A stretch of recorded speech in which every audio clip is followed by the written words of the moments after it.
필타 강사가 쪽집게처럼 집어주는 우리 정치판의 흐름. 1타 박성민 정치 컨설턴트. 박성민 대표 어서 오십시오. 예, 안녕하세요. 뭐 앞에서 나경원 의원하고 국민의힘 얘기 많이 했는데 사실 오늘 아침에 정치권의 이목은 민주당 쪽에 더 집중되고 있는 느낌이에요. 왜냐? 이재명 대표가 오늘 퇴원을 하고 아마 오전 퇴원인 것 같습니다. 오전에 퇴원을 하고 그런데 퇴원하기 전날인 어제 이재명 대표와 정성호 의원이 나눈 문자 메시지가 공개되면서 조금 당에 묘한 파장이 일고 있는 이 상황. 일단 그 문자 메시지 얘기하기에 앞서서 말이죠. 당무 복귀 시점은 아직 미정입니다만 오늘 퇴원을 하면 아무래도 첫 공식 메시지, 피스프 첫 공식 메시지 이런 게 나오겠죠. 어떤 부분을 주목해서 보고 계세요? 근데 그거는 뭐 위기 관리인데 사실은 이제 제1야당 대표가 칼로 피습을 당했는데 그 이슈보다도 그 이후에 왜 부산대에서 치료하지 않고 서울로 왔느냐. 또 이제 그 이슈가 훨씬 더 지금 해자가 되고 있고 그리고 또 민주당은 이 문제에 대한 그 조사 뭐 또 필요하면 특검도 하겠다 이렇게 됨으로써 민주당이 전체적으로 그 메시지 관리나 위기 관리에 좀 실패한 그래서 뭐 그런 점은 좀 있죠. 메시지 관리에 실패했다. 그래서 오늘 뭐 당무 복귀하면서 무슨 얘기를 해도 이미 좀 이제 좀 진정성을 얻기는 좀 어렵고 어저께 그 문자에도 보니까 뭐 정성호 의원이 부산대 병원 관계자들에게는 좀 감사 인사를 해야겠다 이렇게 했는데 타이밍을 좀 놓쳤어요. 정치적인 그 메시지는 타이밍이 굉장히 중요한데 그래야지 뭐 진정성이라는 게 이제 전달될 텐데 그런 점은 좀 아쉽습니다. 일찌감치 그것부터 나왔어야 된다고 보시는 거군요. 그리고 나서 이제 더 논란이 된 건 그 아래 문자입니다. 이재명 대표가 피습 후에 사실은 면회도 가족 외에는 하지 않으면서 메시지를 내지 않은 상태에서 치료에만 집중하는 모습을 쭉 보여왔는데 피습 후 첫 번째 메시지가 저 문자가 돼버린 거예요. 그러니까 현근택은 어느 정도로 할까요? 라고 이재명 대표가 정성호 의원한테 묻자 정성호 의원이 당직 자격 정지는 돼야지 않을까요? 돼야지 않을까? 공관위 컷오프 대상 이렇게 쓰자 이재명 대표가 너무 심한 거 아닐까요? 이렇게 묻는 공교롭게도 이게 첫 번째 메시지가 현근택은요가 된 거 아니냐 막 이런 지금 이제 댓글들이 넘쳐날 정도의 상황이 돼버린 거 이거 어떻게 보세요? 그러니까 일단 지금 뭐 민주당을 먼저 물어보셨는데 이재명 대표가 과거의 그 당 대표들 보다 굉장히 약해요 지금 그 당 장악력이 대주주가 아니기 때문에 당원들 지지는 굉장히 높은데 그렇게 보이지만 제가 보기엔 굉장히 취약한 당 대표입니다. 그리고 이제 윤석열 대통령도 마찬가지입니다. 그러니까 그 두 분 다 일관된 건 뭐냐면 이걸 윤석열 당으로 만들어야겠다, 이재명 당으로 만들어야겠다 이렇게 지금 하고 있거든요. 그러니까 그러는 중에 두드러진 특징이 뭐냐면 정상적인 상황이라면 국민의힘과 윤석열 정부는 어떻게 하면 민주당이 이길 것이냐, 또 민주당의 이재명 대표는 어떻게 하면 윤석열 정부 심판하고 이길 거냐 이렇게 이제 해야 되고 자산도 전략 자산도 거기에 배치를 하는 게 맞거든요. 근데 양당 지금 움직임을 보면요 내부의 정적들을 제거하는데 전략 자산을 다 쓰고 있어요. 그러니까 정적 제거. 예를 들니까 그러니까 뭐 일단 1차적으로 이준석 전 대표나 이낙연 대표의 탈당이 불가피해지고 원칙과 상식도 나가게 돼 있고 그 남아 있는 사람들도 어떻게 하면 경쟁력 있는 사람들이 거기 가고 그 사람들 떨어뜨릴 거냐. 그러니까 그런 것 중에 하나가 이제 또 이 그 윤영찬 의원이 있는 현근택 변호사가 가 있는 적 아닙니까? 그러니까 그 문제에 대해서 주류 측은 우리는 공정하게 하고 있고 그거는 뭐 후보 개인의 다 선택이고 누구도 그걸 가라고 얘기하지도 않고 뭐 그러고 있다 그랬는데 이번에 그게 아니라는 게 드러난 거 아닙니까? 그러니까 이재명 대표나 정성호 의원이 현근택 위원장에 관해서 굉장히 중요하게 뭐 어쨌든 그게 공식적인 거 아니더라도 뭐 자문을 해달라서 그냥 자문해줬다고 얘기할 수도 있겠지만 그게 나온 거 아닙니까? 굉장히 됐죠. 구체적으로 나온 거니까. 그렇죠. 그 어떤 분들은 일부러 저거 공개한 거 아니야 정성호 의원이? 저도 그런 생각까지도 했어요. 왜 그러냐면 현근택 그 후보가 민주연구원 부원장 그분에 대해서 이게 사안이 점점 커지니까 진화를 하긴 해야 되는데 이재명 대표가 너무 부담스럽기 때문에 이재명 대표 입장에서는 뭐 그건 좀 지나친 거 아니냐 뭐 이렇게 하는 것을 생각해 볼 수 있겠는데 그건 잘 모르겠습니다. 예. 어쨌든 그거는 이제 이게 이제 불거졌기 때문에 예, 예. 이 이슈를 어떻게 정리하는 게 좋은지 예. 그거는 뭐 워낙 뭐 민주당이 지금 뭐 지난번에 의석도 많이 얻었고 예, 그래서 예. 뭐 바람잘 날 없겠죠. 계속 나올 겁니다. 이런 것들이. 예. 그러니까 공천 과정에서 그러니까 민주당의 지금 가장 큰 문제는 네. 리더십의 위기인데 리더십이 통제를 못하기 때문에 뭐 메시지가 어떤 사안이 벌어지면 일관된 메시지가 나간다는 느낌이 없어요. 이번에 그 저기 부산 피습 사건 때도 보면 네. 그런 게 없어요. 누가 이 정확하게 이거를 어떤 메시지를 어떻게 낸다 이런 게 없고 지난주에 이 자리에서 윤 전 장관이 뭐 옛날 그 대전원녀 윤여준 얘기를 장관. 했는데 네. 뭐 그것을 뭐 얘기하는 게 적절하냐라는 건 둘째로 하더라도 예. 상식적으로는 예. 그 메시지를 다루는 공보팀하고 예. 다 이걸 하죠. 정치라는 게. 그러니까 우리가 어떤 이미지를 내보낼 거냐 어떤 메시지를 내보낼 거냐는 매우 중요한 건데 민주당이 이게 지금 통제가 잘 안 되고 있는 것 같아요. 좀 우왕좌왕하는 모습을 각자 이제 다른 얘기들 다 하고 있으니까 이게 역시 리더십의 문제인데 이게 뭐 이제 공천 경쟁이 시작되고 그러면 더 그럴 거거든요. 그러니까 그런 점에서 이걸 잘 관리할 수 있느냐 위기 관리 이 문제가 지금 대두되고 있는 거죠. 그러니까 어제 나온 저 문자 메시지까지 다 전반적으로 메시지 관리, 위기 관리의 문제를 이번에 그 문제점을 좀 보고 계신다. 그럼요. 그 부분을 개선해야 예. 된다. 이런 조언을 지금 주신 거예요. 현근택 변호사가 현근택 민주연구원 부원장 같은 경우는 어떻게 될 것 같습니까? 이제 그건 뭐 알 수가 없죠, 제가. 송년회에서 성희롱성 발언을 그 같은 당 정치인 수행비서한테 했다는 글쎄 거. 그 뭐 제가 뭐 내용은 저도 보도는 봤는데 예. 지금 뭐 여러분이 이제 그 소위 이제 그 이재명의 측근이라고 알려져 있는 이재명 대표 측근이라고 알려져 있는 분들이 몇 분이 지금 그런 구설수에 올라서 지금 낙마의 위기에 있는 거 아닙니까?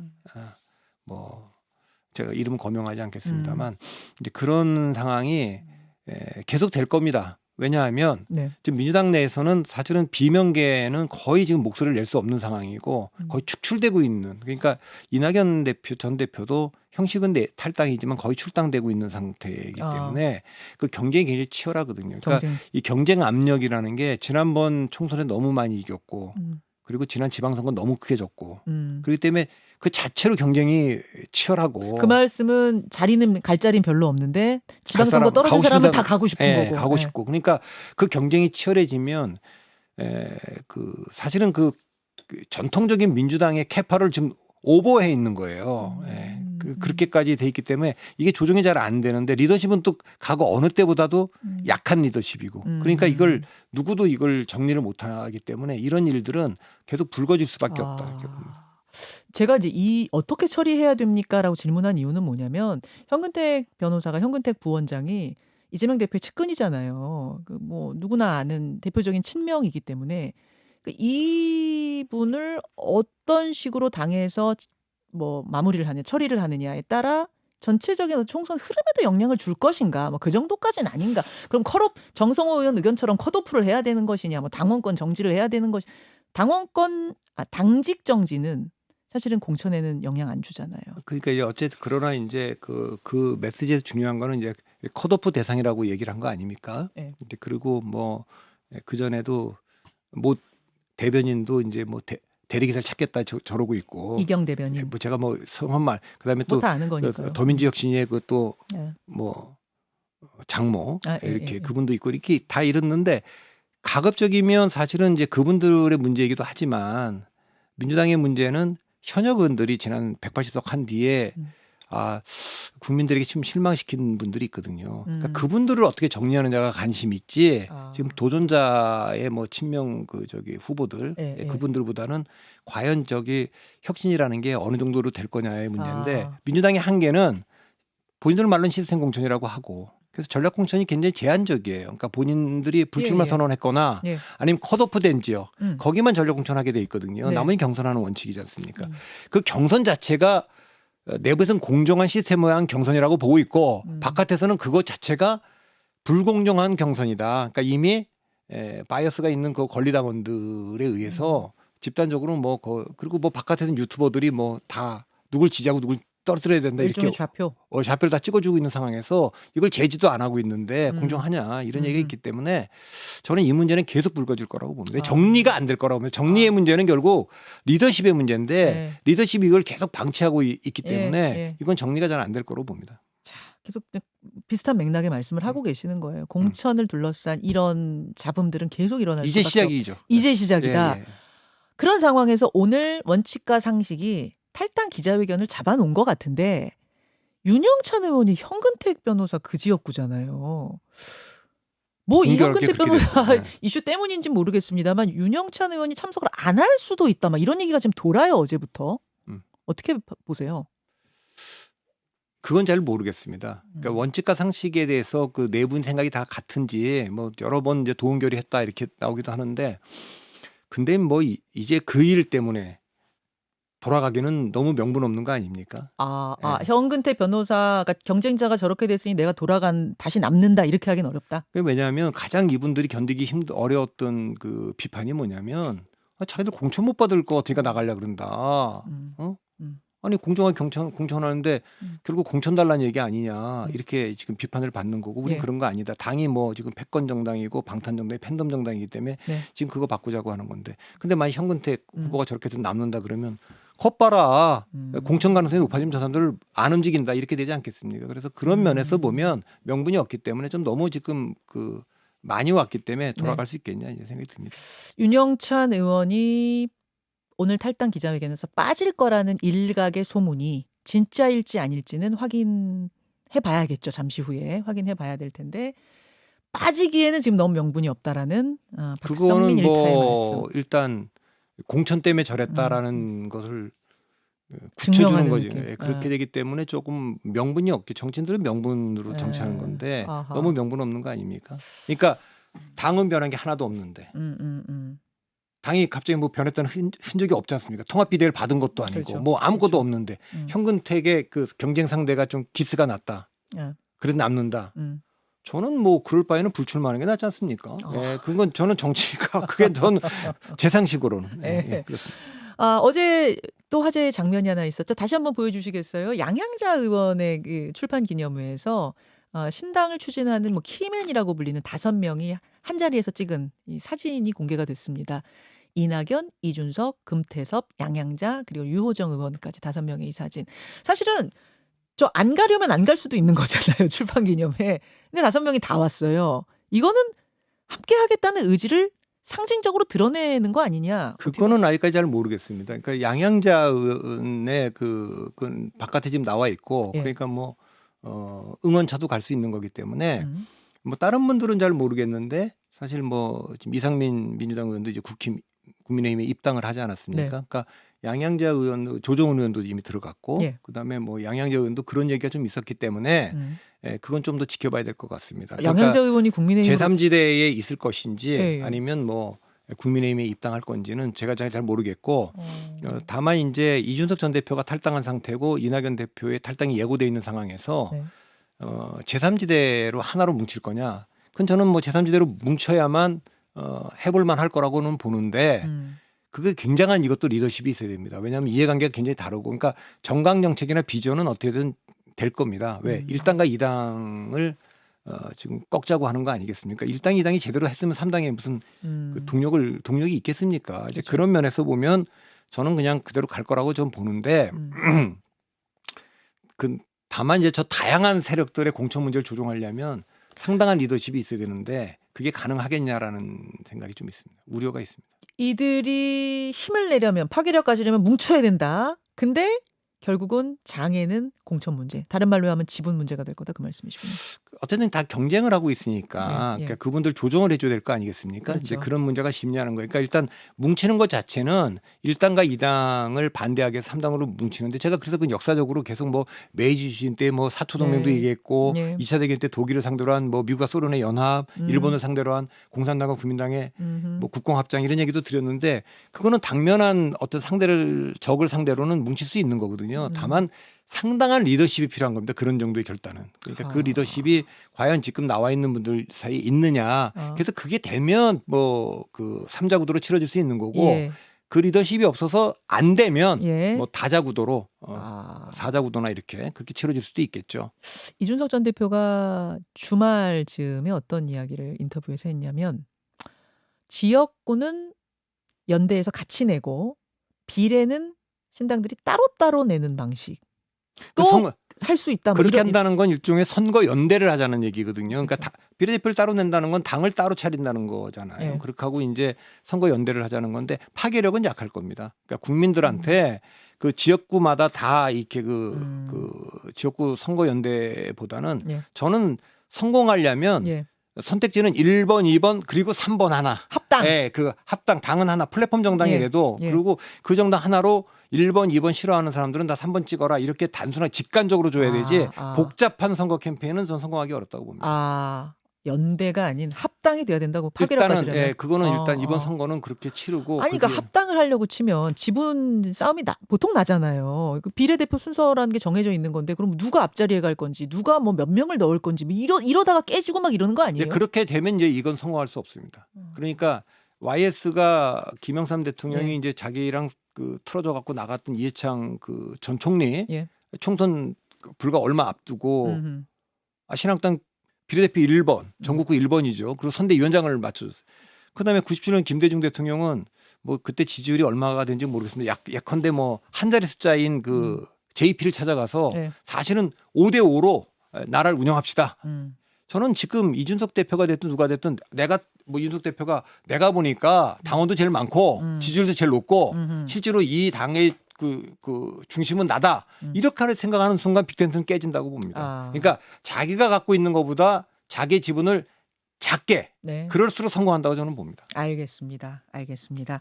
빅텐트가 차려질 것이냐 제3지대에 대한 이야기를 짚어봤는데 여기까지 하고 댓글쇼로 5분만 더 넘어가도록 하겠습니다. 박성민 대표님 고맙습니다. 예. 라디오 청취자들과 인사 나누고 유튜브로 조금만 더 이어가도록 하겠습니다. 제3지대 이야기를 자꾸 우리가 하는 건 사실은 이제 이번 총선의 두드러진 특징이죠. 이들이 뭉치냐 따로 가느냐 뭐 이런 거에 따라서 다 달라질 수 있기 때문에 지금 주시해서 보고 있는 거고 또 하나 지난주부터 이번 주까지 눈길이 가는 건 뭐였냐면 그 불출마 선언과 입당 선언이었어요. 국민의힘에 한 사람은 들어가고 한 사람은 나온 건 아닙니다. 불출마 선언을 했죠. 이상민 의원이 입당했고 김웅 의원이 불출마 선언하고 요건 어떻게 보셨어요? 일단 김웅 의원은 내부에서 계속 그 당의 혁신을 외쳤던 분이고 그러니까 지난번에 강서구청장 선거 이후에도 우리가 지금 단합을 못해서 진 거냐 너무 해서 졌다 너무 맞아요. 예, 그건 이제 이낙연 대표도 민주당 나오면서 우리가 단합 안 해서 진 게 아니다 변화를 안 해서 진 거지 이렇게 얘기를 한 건데 출마를 해야 될 분들은 지금 다 안 하고 이렇게 된 거 아닙니까? 그런데 이제 그 김웅 의원 불출마 선언 물어보셨으니까 대답하면 아까도 말씀드렸지만 국민의힘도 그리고 윤석열 정부도 대통령이 힘이 있고 여유가 있으면 이렇게까지 안 합니다. 그러니까 약하니까 이 당을 장악해야 된다 생각하니까 외부 영입 인사들을 지금 영입하지 않습니까? 그러면 이분들은 상식적이라면 민주당에 누구랑 붙여서 어떻게 뺏어올 건가를 고민해야 되는데 그게 아니라 내부에 그 쓴소리한 사람들. 그 지역구로 가죠. 거기를 다 보내는 겁니다. 그분들이 가는 것도 있지만 영입하면서 권하는 거죠. 그러니까 이건 정상적이지 않은 겁니다. 그러니까 민주당도 마찬가지 아닙니까? 아까 그 쭉 얘기를 쭉 한 거예요. 그러니까 그런 상황에서 두 윤 대통령이나 이재명 대표나 이 당을 자기 윤석열 당, 이재명 당으로 만들어야 된다.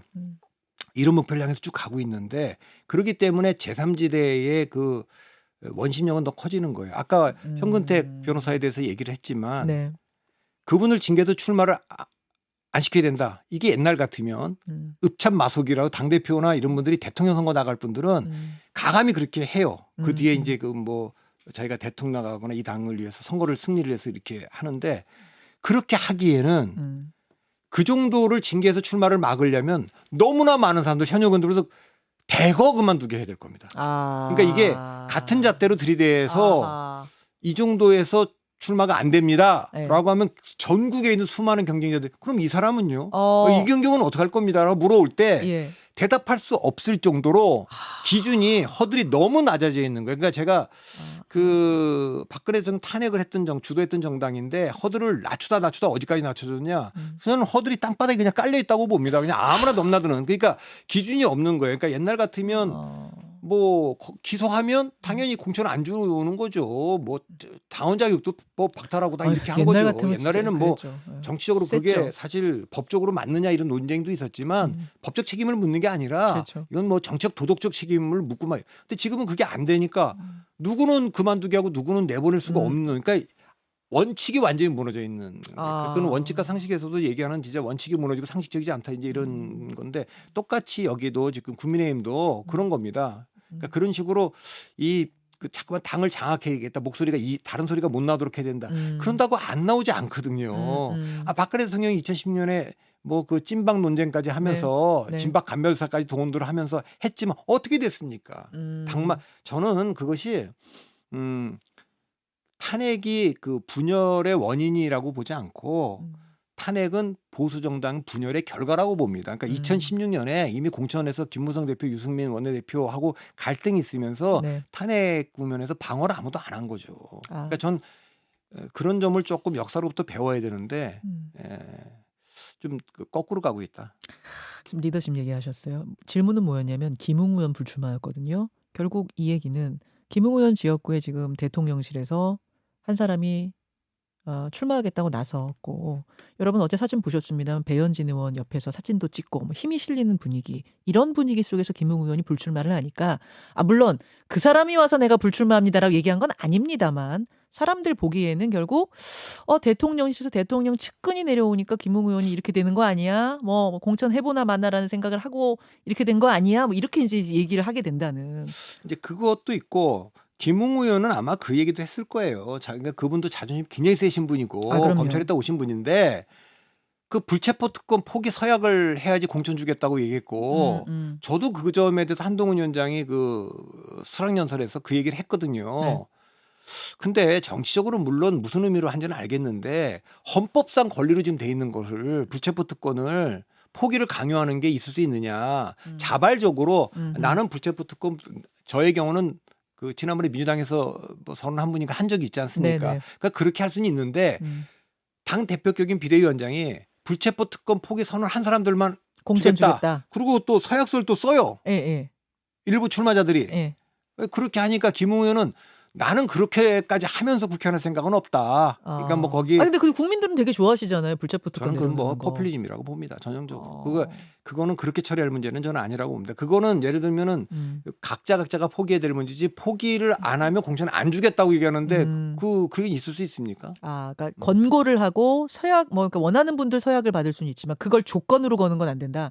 그럼 뭐 나중에라도 그렇게 하는 분은 출당시키겠다고 세게까지 얘기를 했는데 저는 그런 점에서도 김웅 의원은 나도 법조인인데 이게 말이 되냐 이 당이 법적으로 반헌법적인 거 아니냐 반민주적인 거 아니냐 이런 것들이 좀 있기 때문에 저는 그런 점에 대한 우려는 있는데 뭐 양당 다 그런 걸 얘기하기 시작하면 오늘 밤을 새도 안 되기 때문에 제가 얘기를 안 하겠습니다. 알겠습니다. 예. 그런가 하면 민주당에서는요. 친명계로 분류되는 정봉주 전 의원이 월요일에 출마 선언을 했는데 이 정봉주 전 의원 출마가 의미심장한 이유는 지역구가 서울 강북 을이라는 거예요. 여기는 여러분 비명계 현역 박용진 의원이 굉장히 높은 득표율로 당선이 됐던 곳인데 여기로 내가 나가겠다. 정봉주 의원 원래 국회의원 할 때 지역구가 여기가 아니었지 않습니까? 요것도 굉장히 지금 미묘한 정치권의 파장을 일으키고 있어요. 그러니까 정봉주 의원이 뭐 이제 정치하던 분인데 하여튼 뭐 민주당을 위해서 본인 입장에서 싸우다가 뭐 감옥도 갔다 오고 그때 정적으로 재기를 지금 못하고 있는 거 아닙니까? 그 4년 전에도 금태섭 의원 지역에 이분이 제일 먼저 온다고 얘기를 했어요. 제가 사는 동네인데. 예. 그래서 그러다가 이제 뭐 또 김남국 의원이 온다 그랬다가 다 가고 강선우 의원은 금태섭 의원 경선했는데 제 얘기의 핵심은 이겁니다. 민주당이 뭐 금태섭 의원이든 뭐 박용진 의원이든 그때 조금박해라고 조홍천 의원이든 이 정도 목소리 또 포용을 못하는 정당이 됐다는 거예요. 그러니까 오늘 이준석 대표도 국민의힘에 대해서 다 이게 소금이 물이 빠져나가면 짜지잖아요. 점점. 점점 그렇게 되고 있는 겁니다. 그러니까 그런 면에서 좀 안타깝죠. 근데 그 당의 정체성이 중요하다 얘기를 하는데 제일 좋은 거야. 어느 당이든 선거를 앞두고 자기들 정체성으로 승리할 수 있으면 제일 좋은 거예요. 과연 그걸로 승리할 수 있냐? 그게 안 되기 때문에 외연 확장을 하는 거죠. 그렇죠. 그러니까 지금 윤 대통령 문제도 대통령 긍정평가가 지금 35% 내에 갇혀 있는데 어떻게든지 외연 확장을 해서 내가 40%를 넘어가고 45% 가야겠다 이렇게 생각하는 게 합리적이죠. 민주당도 마찬가지잖아요. 네. 지금 국민의힘의 윤석열 대통령이 실망한 20, 30대와 중도층을 우리가 잡아야겠다. 그러려면 이번에 원칙 가상기 이분들을 좀 전면에 내세우고 뭐 방일 그렇게 해야 된다. 옛날엔 그렇게 했거든요. 왜냐하면 그 한나라당 때도요. 남원정을 항상 맞아. 원희룡 남경필 공천 달러 주지 말아야 된다 하다가도 선거 때만 되면 맞아요. 그분들부터 줬어요. 2014년에 지방선거 오니까 어떻게 됐습니까? 세월호 사건 터지니까 남경필 경기도지사 내보냈잖아요. 맞아요. 원희룡 제주도지사 내보냈잖아요. 그렇죠. 선거가 그런 겁니다. 민주당도 박영선 의원에 대해서 친노가요. 2016년도 공천 안 준다. 2020년도에도 그랬어요. 그분이 공천 못 받았습니까? 받았죠. 2016년도 받았잖아요. 그러니까 그다음에 또 장관도 주고 이렇게 된 거 아닙니까? 그러니까 그렇게 하는 것이 정치적인 건데 그 마음 같으면 이제 확 자르고 싶은데 저까지는 안고 가야 된다. 그래야지 우리가 선거에서 이긴다. 이러는 건데 요즘은 그게 그것도 리더십이 있을 때 가능한 얘기입니다. 그러니까 아까 말한 대로 문재인 대표 시절이나 대통령 시절에는 그 정도를 하니까 문재인 대표가 힘이 있으니까 김종인 위원장한테 그렇죠. 전권 비대위원장을 그렇죠. 줄 수도 있는 거예요. 지금 그럴 입장이 못 되니까 지금 통합 비대를 못 받는 거 아닙니까? 그렇죠. 예. 그렇죠. 그러니까 그런 상황이기 때문에 좀 뭐 정치적 셈법으로는 이해가 안 돼. 그러니까 제 얘기는 뭐냐면 전쟁이든 정치든 네. 확실한 우리 적이 아니면 네. 다 우리 편이다. 이렇게 생각하는 게 맞는 얘기지. 맞지. 네. 확실한 우리 편 아니면 네. 다 모두 적이다. 적이다. 이건 그거는 질려는 거지. 그건 이상한 거잖아요 지금. 근데 지금 양당이 다 약간 그렇게 하고 있는 가고, 거잖아요. 그 그러니까 지금 전략으로. 박용진 의원도 먼저 이 정도는 확실한 적은 아닌 것인데 아하. 여기도 다 적이다고 얘기를 하니 네. 저 아까 김웅 의원이 네. 윤석열 대통령이 적입니까?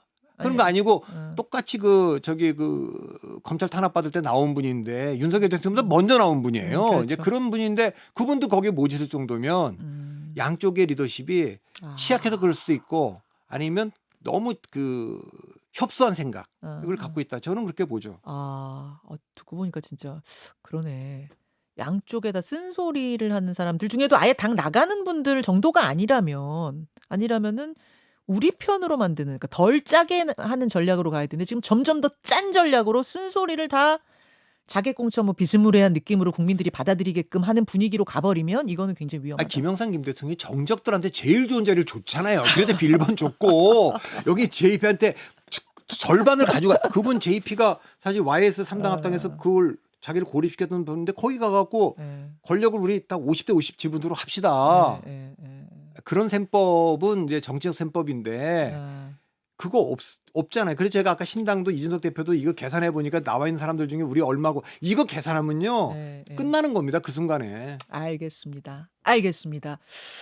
오늘 여기까지 정치판을 이렇게 뭐 조그마한 디테일한 이슈들을 크게 보면서 흐름을 짚어주시는 분이에요. 일타 박성민 정치 컨설턴트와 함께 했습니다. 여기서 인사드릴게요. 여기 보면서 하트 같은 거 만들 줄 아세요? 해본 적 없어요. 그런 거 시키지 마세요. 그거를 죽어도 못하는 분들이 몇 분 계세요. 아 그래요? 네, 우리 패널들 중에 못한다고 자존심을 긁어서 나는 하트 시키면 난 안 너 할 수 있어 이런 거 나온다. 나 하트 시키면 아니죠. 제가 뭐 옛날에 그런 거 시키는 데는 안 나갔는데. 그러면 몇 분이? 박 대표님도 그쪽이시구나. 그럼요. 오케이, 그러면 손 흔드는 것까지 갈게요. 여러분 내일 뵙겠습니다. 고맙습니다. 네. 고맙습니다. 김현정의 뉴스쇼는 시청자 여러분의 참여를 기다립니다. 구독과 좋아요, 댓글 잊지 않으셨죠? 알림 설정을 해두시면 평일 아침 7시 20분 실시간 라이브도 참여하실 수 있습니다.